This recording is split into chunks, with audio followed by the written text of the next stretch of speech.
Hello learners, this is Samiran Mehdi. I am a senior lecturer in Praveen Patil Polytechnic. Today we are about to learn Introduction to Data Structure. After this video, learners will be able to understand what is data structure, the types of data structure, its operations, and some algorithm with their approaches. Now, how do you define data structure? So, data structure is nothing but a logical model for organization of data. Now, why there is a need to organize the data? If data is organized properly, then it can be accessed efficiently. So data structure is the need of the hour. It is not a programming language, it is not a query language, it's just the way to organize the data so that it can be accessed efficiently. Next, coming to types of data structure. There are two types of data structure, primitive and non-primitive. Now primitive are the ones which are independent, that is int, char, float. Int is nothing but an integer, char is nothing but a character, float is nothing but a floating point. For example, if I want to use any such data structures like int, char, float, I am not dependent on anyone. I can independently use them. Hence it is known as primitive. Coming to non-primitive. Non-primitive are dependent on primitive. Like array. Now array is a collection of similar type of elements. For example, if I need to store 10 integer elements, I would use an array. So in my specified example, I have mentioned int in array. So to use array, I am supposed to use int. In a similar way, non-primitive data types are dependent on primitive. Now we have arrays, structures, list and files. List is again classified into two types, linear data structure and non-linear data structure. Now linear data structure are the ones where elements are arranged in a single line, that is stack and queue. Queue you could see in a real life example, that is we are standing in a queue of railway reservation counter. First in first out, the one person who moves in first, he'll get the ticket and moves out accordingly.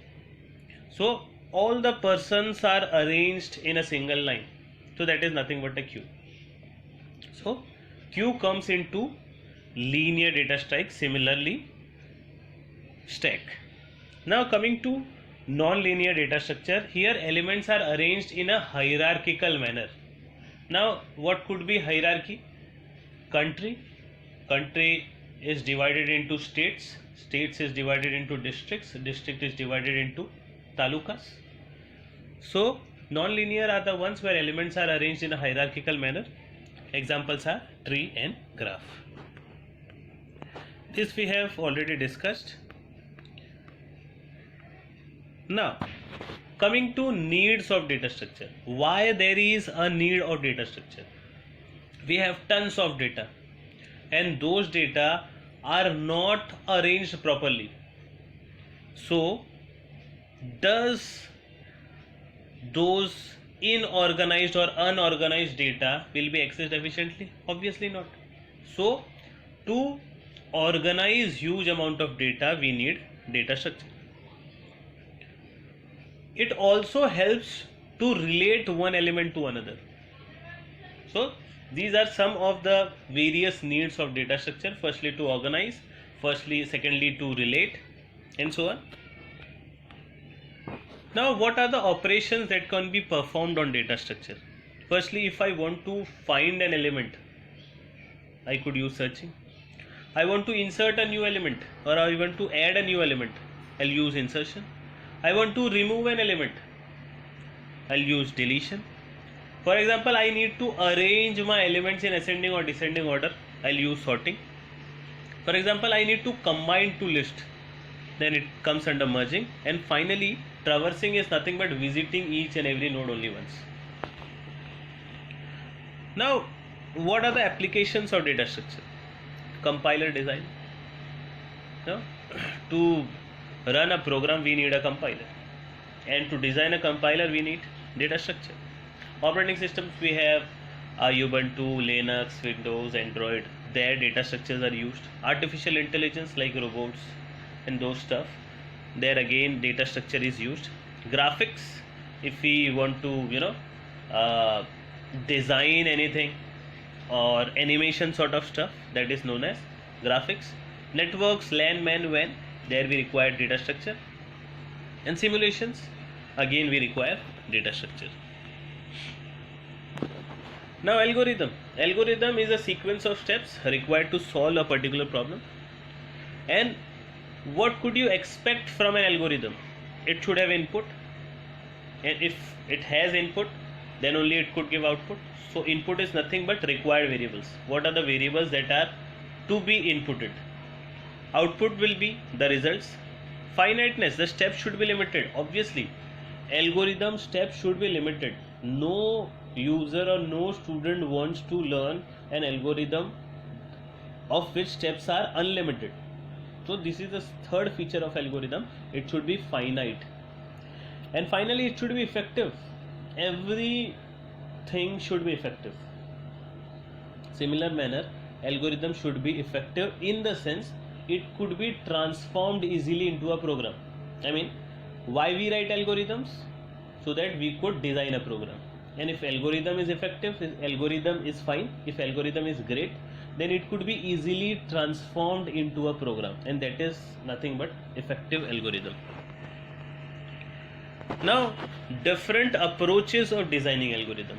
What are the different approaches of designing an algorithm? There are two ways, top down and bottom up. In top down, main module is designed first, and then they are divided into sub modules. Here we have taken example of my college, Praveen Patil Polytechnic. It is a main module. It is being divided into sub modules like computer engineering, information technology, electronics and telecommunication. That is top down, main module to sub module. The other way is bottom up. In bottom up, sub modules are merged, combined to form main module. That is CO, IF, EG are combined to form PRP, that is main module. Now, complexity. Complexity is nothing but amount of time and space required to run a program. Amount of time and space required to run a program. Now, reflection spot. Here students need to think what are the types of complexity in data structure. I have already discussed. Complexity is nothing but amount of time and space required to run a program. So, students need to pause this video and they should think what are the types of complexity in data structure and note it down in your notebook. Once you are done with noting down, you could again play the video and continue the session. Now, since we have discussed complexity is amount of time and space required to run a program, so we have two types of complexity, space complexity and time complexity. Space complexity is nothing but amount of space required to run a program, and time complexity is nothing but amount of time required to run a program. Now, space complexity is again divided into two types. Fixed space complexity like int, char, they take fixed spaces. Integer takes 2 bytes, character takes 1 byte, fixed space. But structure, non-primitive data structures, they usually take variable space complexity. Structure is one of them. Now, array is a collection of similar type of elements. If you are using int, you have to use all int. If you are using char, you have to use all char. But structures are a collection of different types of elements. For a say, you could also go for int, you could also go for char, you could also go for float. So it becomes quite tedious for a compiler to calculate the memory. So variable space, that is it varies with example to example, that is nothing but variable space complexity. Struct is one of them. Now as we have seen types of space complexity, we are about to see types of time complexity. Now amount of time required to run a program is known as time complexity. What would be the best case scenario?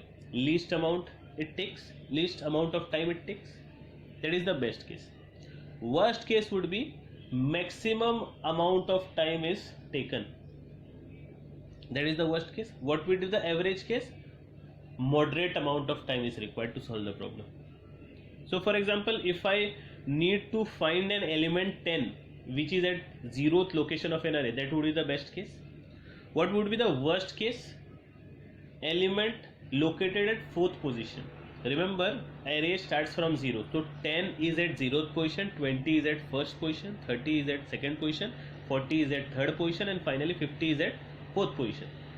So for example, if I want to search 50 in the list, so it would take maximum time, that would be the worst case, and moderate case would be, average case would be 30. So finally we have come to the end of this session. I'm really thankful to the various stakeholders of this FDP. Firstly, I would like to thank Government Polytechnic Jalgaon, secondly MSBT, and thirdly my college. All of you, thank you very much for providing such a benevolent course. It is really pumping learners like us. The benefit of these FDP will surely be inculcated in the students in the near future. Thank you very much.